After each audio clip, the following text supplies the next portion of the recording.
to add RBC debit card to Samsung wallet. Hello everyone, welcome back to the channel, and in this video I'm going to show you how you will be able to add your Royal Banks of Canada's debit card to your Samsung wallet.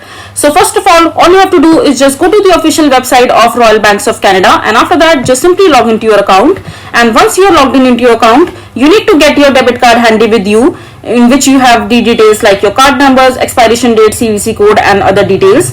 And once you get your debit card with you, all you have to do is just go to the RBC's Samsung Pay wallet page, and when you will scroll down on this page, you will be able to see the entire process through which you will be able to add your RBC debit card to your Samsung wallet. So in order to add your RBC debit card to your Samsung wallet, so when you add your debit or credit card to your Samsung Pay, your card number is replaced with the digital token, and when adding a card to your Samsung Pay, you will be prompted to accept RBC terms and condition. You will also be asked to verify your card through the use for one-time passcode or the send via email SMS, which will also be for one time, and you will be prompted to enter the passcode into the Samsung Pay wallet, and then you will be able to activate your card.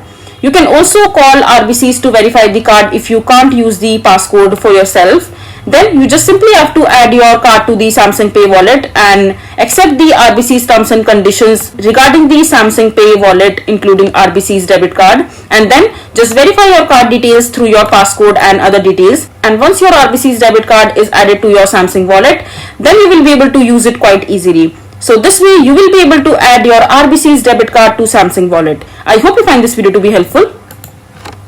So that is it for this video. If you find this video to be helpful, make sure to hit that like button and don't forget to subscribe to our channel for more such informative videos, and I'll see you the next time.